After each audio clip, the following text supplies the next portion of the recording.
Breaking news alerts, top stories, and your weather authority forecast. You're watching Idaho's first news in HD. Good morning, Southern Idaho, and thank you very much for tuning in to Rise and Shine this Wednesday morning. We'll get started with our first check of the weather with meteorologist Jack Collin. Good morning, Jack. Hey, good morning, Bradley, and happy Wednesday, everyone. We are talking about a system approaching the region, bringing a rain-snow mix just to the west of Boise, and this is going to continue to kick off towards the east. So I think later this afternoon, we'll have a chance to see a rain-snow mix in the valleys and a chance to see snow showers across the higher elevations. We have seen some clearing throughout the overnight hours, so temperatures a little bit colder than what we were expecting yesterday. Currently 20 for you in Burley and in Jerome, in the upper teens in Twin Falls and Haley. What can we expect as we head into the afternoon today? Your Delta Dental School Bus forecast is coming up here in just a few minutes. Bradley.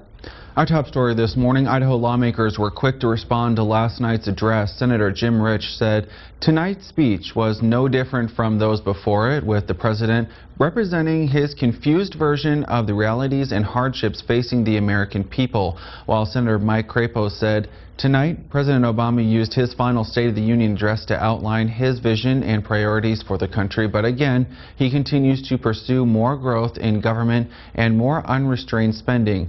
Congressman Mike Simpson said instead of engaging Congress with a list of policy proposals we can work on together, the president chose to use the speech to lecture the nation on his agenda and his tired executive actions that continue to be blocked by our judicial branch.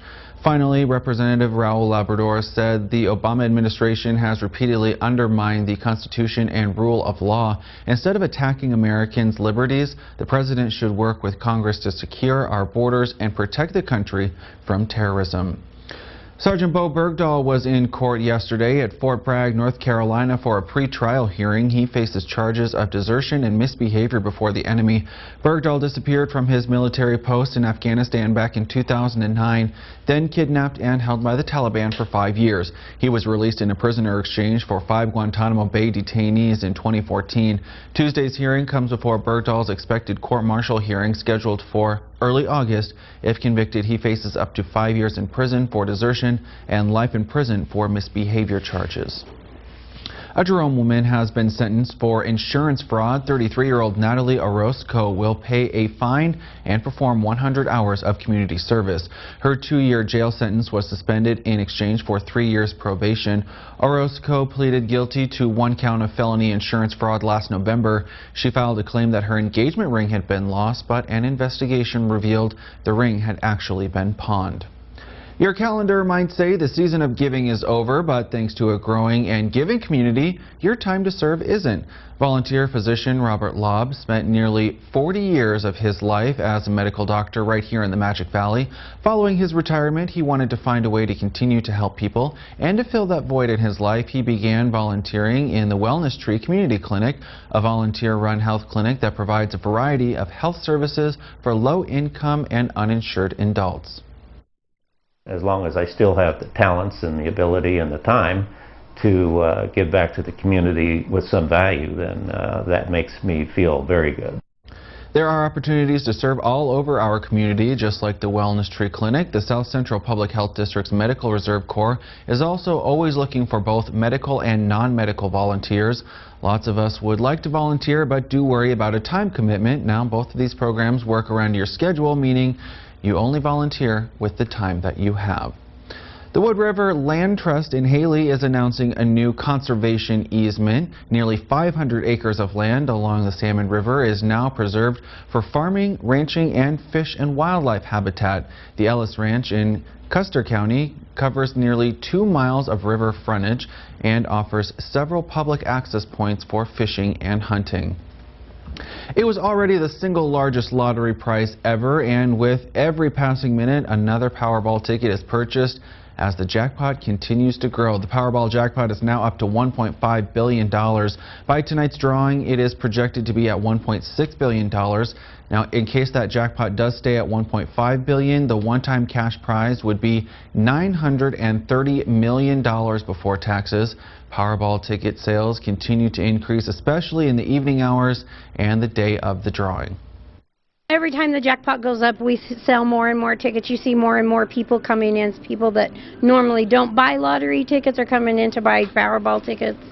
And the people that play all the time are still buying, but they buy more. They'll buy just a little bit extra. We play more because it's such a big amount, but it would be wonderful to be able to win something like that.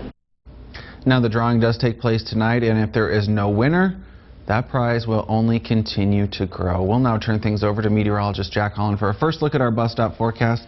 Do you have your Powerball ticket framed and ready to go just in case? Yeah. I mean, I do too. And they say sign it right away after you win. And don't tell anyone until you go to the offices and collect the money. Now, here's the thing. For us here in the Magic Valley, the only place to go is up to Boise. We've talked about this frequently. I don't know the situation I would be under if you win. I would have to have somebody else. I would probably have to have you. Just be too giddy? Yeah, I'd have to have you drive me up there. I would be in no mental state of mind to be driving. Hey, boss man, we're not coming in. Yeah. We're calling in sick. Yeah, and I looked it up. You wouldn't even crack the Forbes top 40 richest Americans if you won the lottery, actually. Wow. The lowest net worth in that top 40 is $1.4 billion. Oh, interesting. So you would have, and that's, you know, after you get taxes, you're not quite a billionaire. All right, yeah. So you have to do some investing just so you could say you're a billionaire. Yeah, absolutely. Yeah. You're definitely going to have to do that. So today we're finally going to see some changes in the weather pattern. So let's pull up the satellite and radar where there's a rain-snow mix just to the west of Boise, kicking off towards the east. Now it's going to take its time getting to the Magic Valley. I think by the mid-afternoon hours is when we'll start seeing a rain-snow mix. But in the Wood River Valley, it'll come a little bit sooner. So winter weather advisory is in place until 5 o'clock tomorrow morning for northwestern Blaine County. I think 1 to 3 inches of snow for Ketchum and Haley, but north of Galena Summit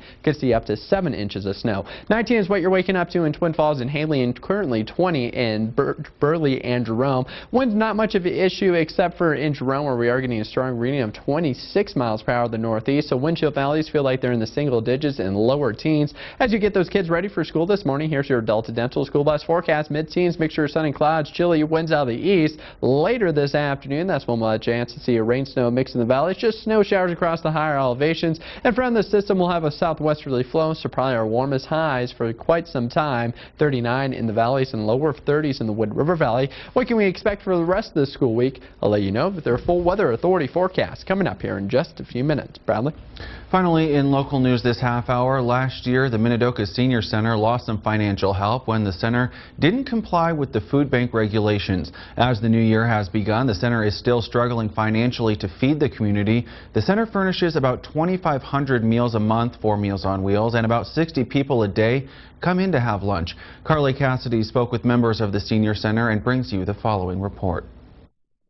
There's a lot of people that have one meal a day, and they depend on us to fix it for them. Almost a year ago, the Senior Center had to opt out of the Grocery Alliance Partner, or the GAP program, through the Idaho Food Bank. The food that we get from grocery stores, or if the grocery store is contributing to the Idaho Food Bank, we cannot charge for those meals.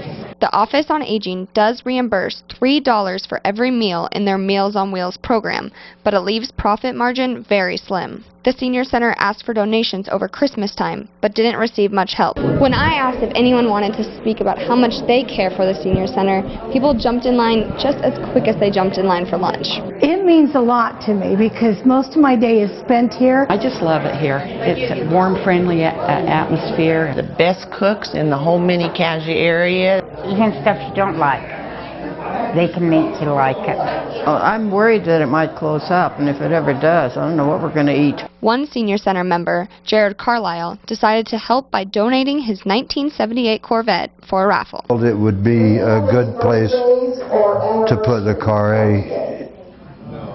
It felt good by giving it. Raffle tickets are $5 each, or 5 tickets for $20. It would just be really a sad affair if we had to close our doors. It would impact a lot of people. You can call the Minidoka Senior Center to purchase a raffle ticket. In Twin Falls, Carly Cassidy, Idaho's First News. The Minidoka Senior Center is also having a Valentine's dinner on February 12th as a fundraiser. If you would like to make any donations, it can be written as a tax write-off.